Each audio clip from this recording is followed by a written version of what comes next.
All right, so in our prior units, we had been talking about a specific ethical theory and then applying it to a contemporary moral issue. This unit has been slightly different because we're talking about general theories of oppression and then applying it to a specific axis or type of oppression. So last week, you had read the articles on oppression, being the five faces of oppression, and then oppression. Just to kind of briefly review that, to be oppressed means that you face some sort of inhibition of one's abilities and capacities and feelings, and so you don't really necessarily experience full autonomy, full independence, full personhood. So given that's a general theory of oppression or the overarching theory of oppression, now we're applying it to specific instances of oppression. Last week you had read the articles on sexism and patriarchy. This week we're talking about heterosexism, homophobia, and racism.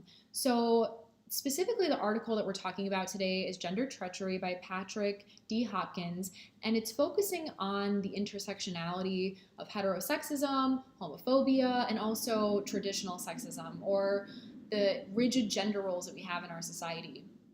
So I wanted to briefly talk about the differences between sex identity, gender identity, and sexual orientation. So when we think about sex identity, right, we're assigned a sex at birth. It's based off of our perceived sex organs, reproductive organs, chromosomes, so our perceived kind of biology. And when we think about sex, right, we think of it as you're assigned as a female at birth, you're assigned as a male at birth, maybe you're intersex and you have both male and female reproductive and sex organs. So when we think about sex identity, it's not as rigid either, it's not as binary either. So there's variations of sex identity, but it can be based off of this kind of arbitrary designation of you're a male, you're a female, etc.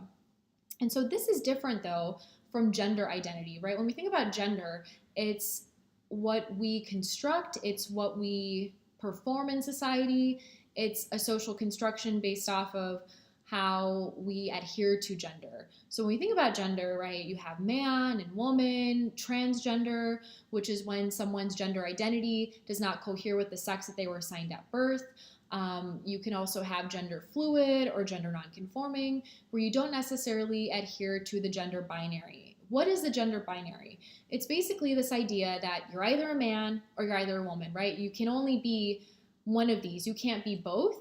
You can't be outside of this binary. You can't be something completely different from this binary, right? You can only be a man all the time. You can only be a woman all the time. But people who are gender nonconforming or gender fluid sometimes feel like they are masculine. Sometimes they feel like they're feminine. So it's not adhering to this kind of rigid idea that you have to be a masculine man or you have to be a masculine woman. And so when we think then about heterosexism and homophobia from the perspective of these essays, it's based off of how homophobia and heterosexism come from a perceived failure of masculinity or femininity. Now, this essay specifically discusses heterosexism and homophobia when it comes to a perceived failure of masculinity. So it's about how men who are perceived as homosexual, or at least not heterosexual, are experiencing all of these terrible kind of isms of heterosexism and homophobia, and they're made fun of. So when we think about the overarching theory of oppression, specifically we're talking about it with heterosexism, but sexual orientation is different though from gender identity, right? Sexual orientation is about who you're attracted to. Are you homosexual? Are you heterosexual? Are you bisexual? Do you identify as queer, where you don't necessarily want to be categorized in either of these binaries? So the article discusses the intersections of being oppressed simultaneously when it comes to sexual orientation and gender binary. So think about how if you see a man and he's perceived to not be masculine, he's perceived to be feminine, sometimes people assume that he's gay. Or if you see a woman and she's perceived to be masculine or not very feminine, then she's perceived to be a lesbian. So the author discusses specifically what it's like for men who are not living up to these ideals of kind of hyper-masculinity, of being strong and aggressive, of not being emotional, right? And how these men are experiencing heterosexism and homophobia in our society. And so the author starts with the notion of being called a girl, right? When a man is called a girl, that's the worst thing ever. It's locker room talk. It's said when men are making fun of one another.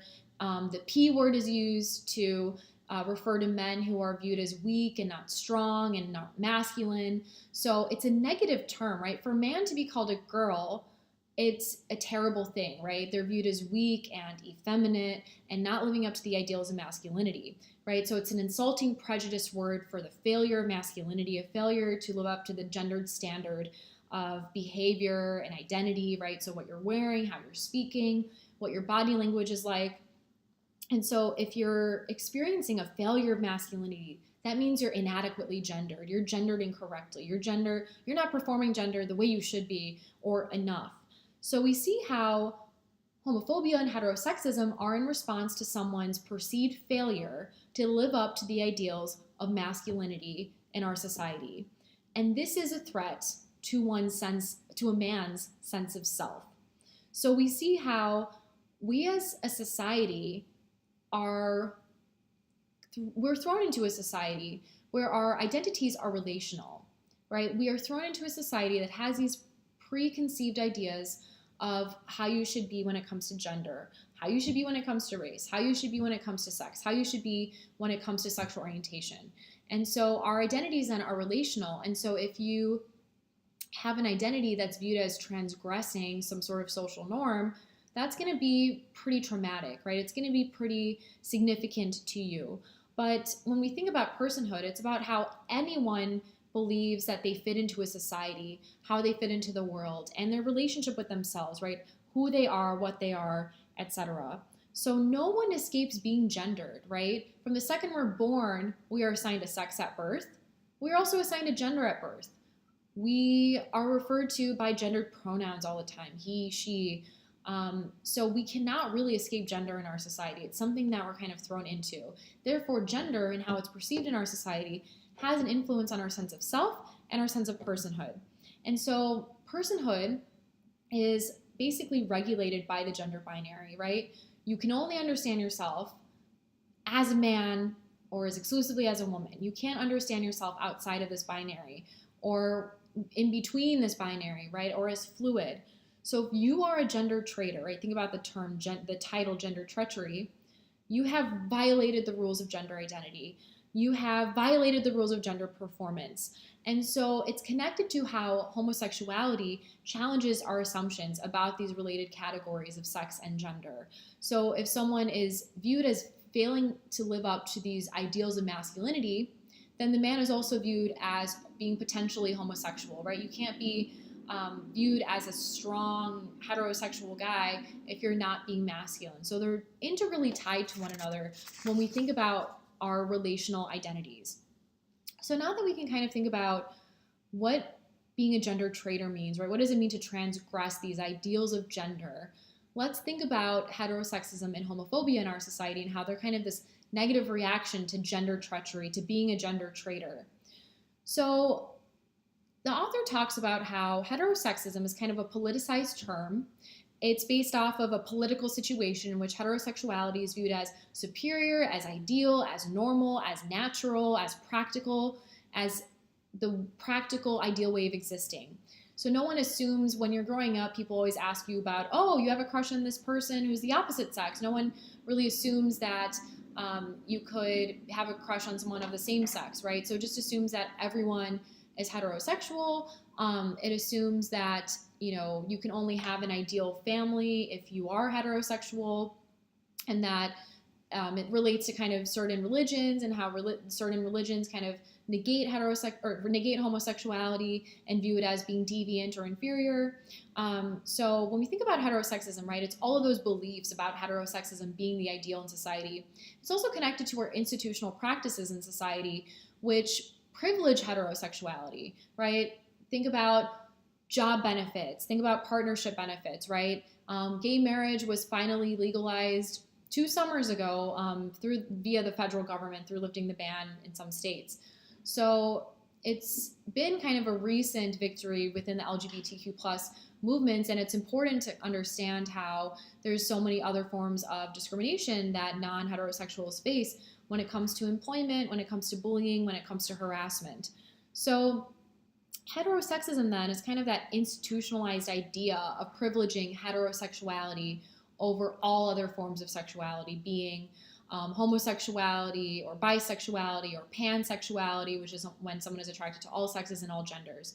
But heterosexism is connected to homophobia in that homophobia is a specific aspect of heterosexism. The author understands homophobia as also being politicized. It's not just a psychological fear of the other. It's not just a psychological fear of homosexuality. It's a product of institutionalized racism, right? Of thinking that heterosexism is better, of thinking that homosexuality is deviant and it's not the norm.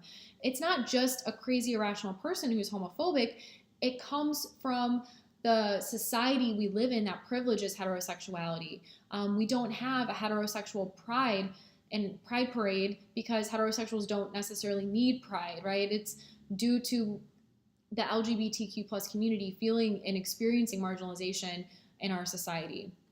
So the relationship then between homophobia and heterosexism is that heterosexism is kind of this political idea that heterosexuality is better, and it's manifested through our social institutions, through the government and benefits and power and rights and discrimination. And homophobia then comes from living in a heterosexist society. So now that we kind of understand the general idea of what gender treachery is, the relationship between sexual orientation and gender identity, and how we see those manifested in the differences between heterosexism and homophobia, now we can actually talk about why homophobia exists, why heterosexism exists, why these forms of oppression exist based off of gender identity and sexual orientation. So we're going to talk about that in the next video.